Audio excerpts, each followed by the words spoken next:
Hello guys, welcome back to Shivam classes. अब हम अपने एक टॉपिक देखने जा रहे हैं कि इलेक्ट्रॉन की खोज जो है वो किसने की थी और इसकी खोज किस प्रकार से संपन्न हुई थी। उसके अंदर कौन कौन सी ऐसी चीज़ें उन्होंने की जिसकी सहायता से उनको पता चल सका कि यहाँ पर इलेक्ट्रॉन नाम की भी कोई चीज़ होती है और उसके गुण क्या होते हैं। डिस्कवरी ऑफ इलेक्ट्रॉन्स की हम यहाँ पर बात करने वाले हैं। तो देखिए, हमारे पास थे एक वैज्ञानिक जे जे थॉमसन ने क्या किया कि एक विसर्जन नलिका ली और इस विसर्जन नलिका के अंदर उन्होंने एक निम्न दाब उत्पन्न किया, यानी यहाँ पर दाब का मान जो था उन्होंने बहुत ही कम लिया। तो सबसे पहले तो बात आती है कि इसकी खोज किसने की थी। इलेक्ट्रॉन की खोज जे थॉमसन ने की थी। ये पहला क्वेश्चन हो जाता है कि जे थॉमसन ने इलेक्ट्रॉन की खोज की थी। अब उन्होंने कैसे की थी। सबसे पहले जो इलेक्ट्रॉन जो था वो कहां पर पाया गया, कहने का मतलब पहले भी था, लेकिन हमारे माइंड के अंदर कैसे आया कि ऐसी भी कोई चीज होती है। ये एक एक्सपेरिमेंट कर रहे थे। उस एक्सपेरिमेंट में इन्होंने क्या किया, एक नलकी ली, विसर्जन नलिका, ठीक है। उसके अंदर इन्होंने रखा दाब को बहुत ही कम। दाब क्या रखा, कम, ठीक है। और इस प्रकार से दो प्लेट ली और यहां पर धारा प्रवाहित कर दी इन्होंने।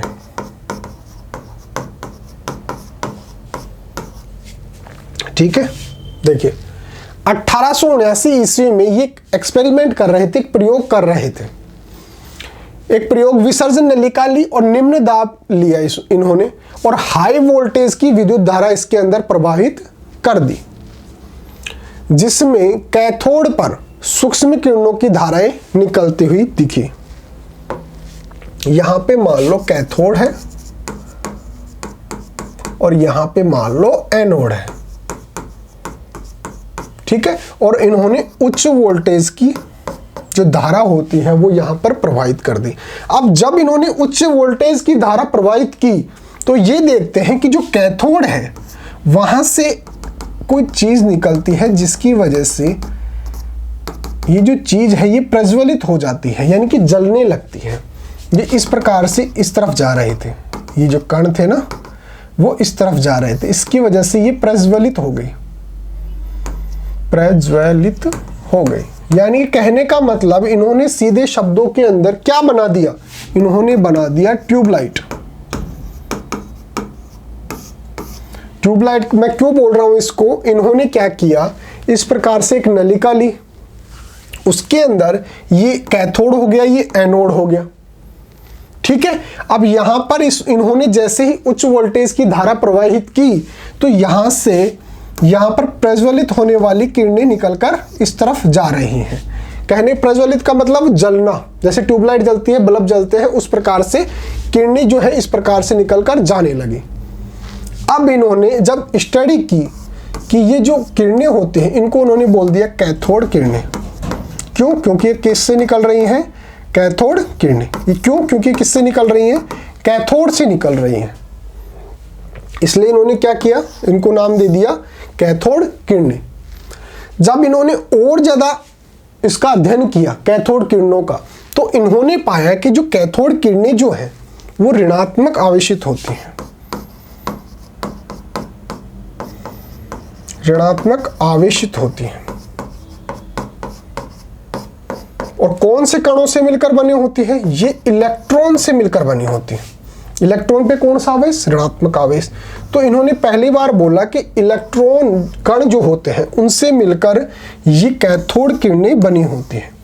कैथोड किरणें किनसे मिलकर बनी होती है, इलेक्ट्रॉन कोई कण है जो ऋणावेशित है और उनकी सहायता से, उनके द्वारा ही ये कैथोड किरणें बनी हुई है। इस प्रकार से जो इलेक्ट्रॉन है वो पहली बार हमारे दृश्य में आया कि ऐसी भी कोई चीज है। अब इसको डिटेल से देख लेते हैं। सन 1879 ईस्वी में जे थॉमसन ने एक प्रयोग में एक विसर्जन नलिका अत्यंत निम्न दाब पर ली गई गैस में उच्च वोल्ट की विद्युत धारा प्रवाहित की, जिसमें कैथोड पर सूक्ष्म कणों की धाराएं निकली थी। ठीक है, अर्थात एक अदृश्य प्रकाश पुंज प्रज्वलित हुआ। कहने का मतलब लाइट जो है वो प्रज्वलित हुई, जो सीधी रेखा में गमन करते हुए सामने की तरफ एनोड की तरफ जा रही थी। कैथोड से निकल रही थी और एनोड की तरफ जा रही थी, इस प्रकार से सीधी मूवमेंट कर रही थी। गोल्डस्टीन द्वारा इन अदृश्य किरणों का नाम कैथोड किरणें दिया गया, इनकी कैथोड रेज। ये कैथोड किरणें इलेक्ट्रॉन नामक ऋणावेशित कणों द्वारा निर्मित होती हैं।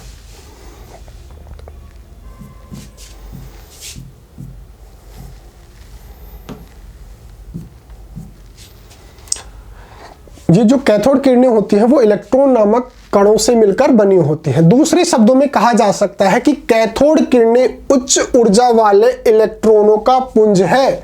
जो कैथोड किरणें जो वहां पर उत्पन्न हुई है, जिनको कैथोड किरणें नाम दिया गया है, वो इलेक्ट्रॉनों के उच्च ऊर्जा वाली पुंज हैं।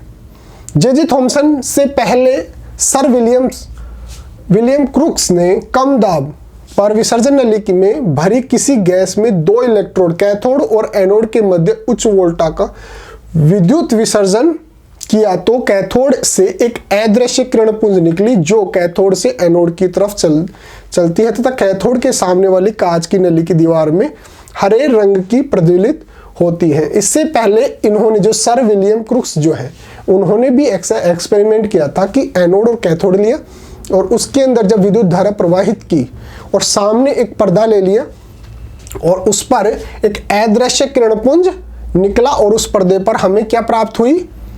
हरे रंग की प्रदीप्ति उत्पन्न हुई थी। कैथोड से निकली इन किरणों को ही कैथोड किरणें कहा जाता है। तो कैथोड किरणें किनको कहा जाता है? जो कैथोड से जो किरणें निकल रही हैं, जिनको हम इलेक्ट्रॉन पुंज भी बोल रहे हैं, उन्हीं को हम कैथोड किरणें भी बोलते हैं। देखिए ये एक्सपेरिमेंट था, यहाँ पे ये ट्यूब है पूरी जो हमने आपको समझा दी, ये कैथोड है और ये एनोड है। इसके बीच के अंदर हमने उच्च वोल्टेज की धारा प्रवाहित कर दी, तो यहाँ से कुछ प्रज्वलित किरणें इस तरफ गति करती हैं, इस प्रकार से सीधी रेखा के अंदर गति करती हैं। और जो क्रुक्स ने जो एक्सपेरिमेंट किया था वो यहाँ पर हरी चमक के साथ हमारे को पर्दे पर प्राप्त होती है। ये थॉमसन का प्रयोग हो गया। कैथोड एक धातु की टर्मिनल इलेक्ट्रोड होता है जिसे बैटरी की ऋणात्मक टर्मिनल से जोड़ा जाता है तथा धूल से विभाजित होकर सभी कण या अवयव इसी टर्मिनल पर इकट्ठे होते हैं। इसी टर्मिनल को कैथोड कहते हैं। ये जो कैथोड हम ले रहे हैं इसके बारे में बताया गया है कि ये बैटरी के ऋणात्मक जो उसका सिरा होता है उससे जुड़ा होता है, उसी को हम क्या बोलते हैं? कैथोड। तो आपसे कोई पूछे कि कैथोड क्या होता है, जो बैटरी की ऋणात्मक जो ओर होता है उसका, उससे वो जुड़ी होती है। कैथोड किरणों के अब गुण की बात करते हैं कि जो कैथोड किरणें उत्पन्न हुई है उनके अगर गुणों की बात करें कि उसमें क्या क्या गुण पाए जाते हैं, तो उसका अध्ययन किसने किया था? सर विलियम क्रुक्स ने किया था। सन 1879 ईस्वी में सर विलियम क्रुक्स तथा जे थॉमसन तथा अन्य वैज्ञानिकों द्वारा कैथोड किरणों के गुणों का अध्ययन किया गया। किस किस के द्वारा? सर विलियम क्रुक्स के द्वारा और जे थॉमसन के द्वारा। किसका? जो कैथोड किरणें हमारे को प्राप्त हुई है उसके अंदर क्या क्या गुण पाए जाते हैं उसका इन्होंने अध्ययन किया और निष्कर्ष पर निकले जो हम यहाँ पर पढ़ने वाले हैं कि क्या क्या गुण उसके अंदर पाए गए। पहला क्या था? ये किरणें अदृश्य होती हैं किंतु ये प्रकाश की तरह सीधी रेखा में गमन करती हैं। अदृश्य का मतलब ट्यूबलाइट जलती है, उसके अंदर आप उन किरणों को देख सकते हैं कि भाई ये किरण इस तरफ जा रही है, इस तरफ जा रही है, नहीं देख सकते। वो अदृश्य होती है, वो केवल प्रज्वलित होती है। उसकी वजह से हमारे को चीजें दिखाई देती हैं। तो हमारे को जो दिखाई दे रहा है ना, वो प्रज्वलन, जो उसका प्रज्वलन होता है वो जल रही है, केवल वो दिखाई दे रहा है। वो जो किरणें हैं वो हमारे को दिखाई नहीं देती हैं और ये सीधी रेखा के अंदर गति करती हैं। ये किरणें यांत्रिक प्रभाव उत्पन्न करती है। ऐसा तब देखा गया जब किरणों के रास्ते में एक पिन व्हील रखा गया तथा इन किरणों के प्रभाव से वह घूमने लगा। यांत्रिक प्रभाव उत्पन्न करती है अगर इन किरणों के मध्य एक पिन को रखा गया और जब इनको प्रवाहित किया गया तो ये पिन जो है वो इस प्रकार से घूमने लगी। तो इसका मतलब ये किरणें जो है वो किसको प्रदर्शित करती हैं? यांत्रिक प्रभाव भी प्रदर्शित करती हैं। इससे ये स्पष्ट होता है कि ये किरणें सूक्ष्म कणों से मिलकर बनी होती हैं जिनके पास अपना खुद का द्रव्यमान और गतिज ऊर्जा होती है। अब अगर ये इतना पोटेंशियल रखती है कि अगर इसके बीच में कोई पिन को रखेंगे और फिर उसको घुमाना शुरू कर दे, तो इसका मतलब इसके जो कण है उसके अंदर गतिज ऊर्जा है। और अगर किसी चीज के अंदर गति ऊर्जा है, इसका मतलब उसका कुछ ना कुछ द्रव्यमान भी जरूरी है, क्योंकि गतिज ऊर्जा किसके अंदर होगी? अगर किसी चीज का द्रव्यमान होगा ही नहीं तो उसकी गतिज ऊर्जा कैसे होगी, किसमें होगी? गतिज ऊर्जा है, इसका मतलब उसके अंदर द्रव्यमान भी है, चाहे भले ही वो बहुत ही कम हो, लेकिन उसके अंदर द्रव्यमान भी है और गतिज ऊर्जा भी है। नेक्स्ट, ये किरणें विद्युत क्षेत्र और चुंबकीय क्षेत्र से विचलित होती हैं। अगर जैसे किरणें जो है वो सीधी रेखा में गति कर रही है, वो सामान्य बात है। अगर उनको विद्युत क्षेत्र में या चुंबकीय क्षेत्र के अंदर रखा जाए, उसके प्रभाव के अंदर रखा जाए, तो ये विचलित हो जाती है। कहने का मतलब अपना मार्ग थोड़ा बहुत विचलित कर सकती हैं, बदल सकती हैं। जैसे पहले अगर सीधी रेखा में जा रही थी तो अब हो सकता है इस प्रकार से विद्युत क्षेत्र है तो वो थोड़ा सा ऐसे चेंज होके फिर निकल जाए। तो इसका मतलब इस पर विद्युत क्षेत्र और चुंबकीय क्षेत्र दोनों का प्रभाव पड़ता है।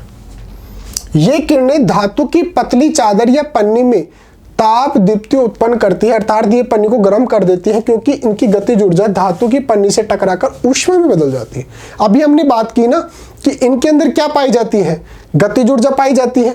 और अगर गतिज ऊर्जा है और उसके बीच में अगर हम इन किरणों के बीच में हम कोई प्लेट रख देंगे, कोई पतली सी प्लेट रख देंगे, जैसे पन्नी होती है, थैली जो होती है उसके समान बिल्कुल बारीक पतली अगर हम कोई पन्नी रख देंगे, पतली चादर रख देंगे, तो ये उसको गर्म कर देती है। गर्म क्यों कर देती है? क्योंकि इसके अंदर गतिज ऊर्जा पाई जाती है, और गतिज ऊर्जा जब उन कणों के साथ टकराती है तो वहां पर क्या ऊष्मा उत्पन्न होती है, जिसकी वजह से जो चादर है, जो पतली चादर हम ले रहे हैं पन्नी के समान, वो उसको गर्म कर देगी।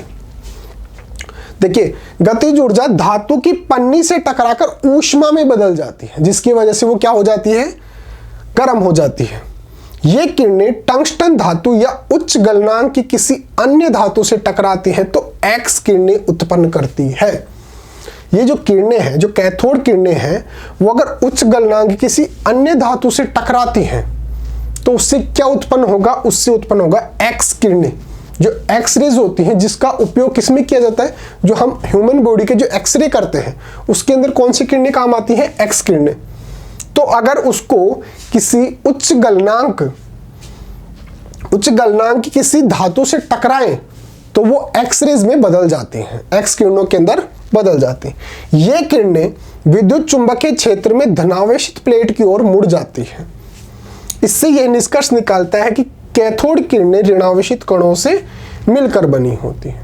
हम ये तो कहते हैं कि कैथोड किरणें जो हैं वो ऋणात्मक आवेशित होती हैं, लेकिन इन्होंने, वैज्ञानिकों ने मन से तो कहा नहीं, उन्होंने एक्सपेरिमेंट किए और उसके आधार पर बोला कि जो कैथोड किरणें जो है वो ऋणात्मक कणों से मिलकर बनी होती, जो नेगेटिव जो पार्टिकल्स होते हैं उनसे मिलकर बनी होती। कैसे कहा? उन्होंने ये एक्सपेरिमेंट किया कि अगर इन किरणों को विद्युत चुंबकीय क्षेत्र के अंदर रखा जाए तो धनावेशित प्लेट की ओर मुड़ जाती है। इनको अगर विद्युत क्षेत्र में, विद्युत चुंबकीय क्षेत्र में रखा जाए तो ये जो किरणें हैं वो धनात्मक जो प्लेट है, जिस पर धनावेशित है, जिस पर धनावेश उपस्थित है, उसकी तरफ मुड़ जाती है। तो इससे क्या निष्कर्ष निकलता है? कोई भी चीज धनावेशित चीज की तरफ क्यों मुड़ेगी? अगर उस पर ऋणात्मक आवेश है तभी वो धनात्मक चीज की तरफ आकर्षित होगी। तो देखिए, ये किरणें विद्युत चुंबकीय क्षेत्र में धनावेशित प्लेट की ओर मुड़ जाती हैं। इससे यह निष्कर्ष निकलता है कि कैथोड किरणों ऋणावेशित कणों से मिलकर बनी होती है। अगर कोई भी चीज धनावेशित चीज की तरफ मुड़ रही है, उसकी तरफ आकर्षित हो रही है, तो इसका मतलब उस पर कौन सा आवेश है? ऋणात्मक आवेश है। तो इसका मतलब जो कैथोड किरणें जो है वो किससे मिलकर बनी है? वो है नेगेटिव जो चार्ज होता है उससे, ऋणात्मक आवेश से। इन किरणों का वेग प्रकाश के वेग का 1/10 गुना होता है। अब आपसे कोई पूछे कि जो कैथोड किरणें हैं क्या उनका वेग प्रकाश के वेग के बराबर होता है? तो आप बोलेंगे नहीं, उसका वेग प्रकाश के वेग के 1/10वें हिस्से के बराबर होता है। 1/10वें हिस्से के बराबर। और कहने का मतलब उल्टा पकड़ लीजिए, प्रकाश का वेग इन किरणों के 10 गुना ज्यादा होता है। प्रकाश का वेग कैथोड किरणों से 10 गुना ज्यादा होता है। और अगर इन किरणों के बारे में उल्टा बोलेंगे, क्या बोलेंगे, इन किरणों का वेग प्रकाश के वेग के 1/10वें हिस्से के बराबर होता है, या फिर प्रकाश का वेग 10 गुना ज्यादा होता है कैथोड किरणों से। दोनों एक ही बात है। ये फोटोग्राफिक प्लेट को प्रभावित करती है तथा इनकी भेदन क्षमता कम होती है। यह धातु की चादर से पार कर जाती है। इनकी जो भेदन क्षमता है, कहने का मतलब अगर इनके बीच में कोई हम प्लेट रख देंगे तो क्या ये उसको चीर कर दूसरी तरफ निकल जाएंगी? अगर मैं यहां से लाइट डालूं तो क्या वह मेरे हाथ को चीरकर इस तरफ निकल जाएंगी? तो इस प्रकार से हम जब एक्सपेरिमेंट किया कि इसके बीच में हमने प्लेट चादर रख दी, कोई धातु की जो चादर है, जिस धातु से मिलकर बनी है, जैसे लोहे की, चांदी की, सोने की, कोई से भी, इस प्रकार से जब हमने रखा उसके बीच में, तो हमने देखा कि ये जो है वो उसको भेद कर इस तरफ जाने में असमर्थ है, यानी कि उसकी भेदन जो क्षमता है वो कम है। तो फोटोग्राफिक प्लेट को तो ये प्रभावित कर देती है, फोटोग्राफिक जो प्लेट होती है उसको तो प्रभावित कर देती है, लेकिन जो धातु की चादर है ये उसके पार नहीं जा पाती है। इसका मतलब ये भेद तो सकती है, जैसे इसने फोटोग्राफिक प्लेट को भेद कर निकल गई, लेकिन धातु की प्लेट रख देंगे तो उसको ये भेद कर निकल नहीं सकती। इसका मतलब इसकी भेदन जो क्षमता है वो कम है। इन किरणों के कणों पर ऋणावेश होता है जो सभी प्रकार की गैसें तथा धातु इलेक्ट्रोड पर समान रहता है, इसलिए इन कणों का आवेश तथा द्रव्यमान अपरिवर्तित रहता है। इनका आवेश भी और इनका द्रव्यमान भी क्या रहता है? अपरिवर्तित रहता है। इन किरणों को जब विद्युत क्षेत्र से होकर लंबवत गुजारा गया, अब हम क्या कर रहे हैं? अब हम विद्युत क्षेत्र की बात कर रहे हैं कि अगर इनको विद्युत क्षेत्र के अंदर रखा जाए तो ये किस प्रकार से बिहेव करेंगी। तो देखिए, जब इन किरणों को विद्युत क्षेत्र से होकर लंबवत गुजारा जाता है तो इनका रास्ता प्रवलयाकार हो जाता है। तो हमने वहां पर विद्युत चुंबकीय की बात की थी, अब बात कर रहे हैं विद्युत क्षेत्र की।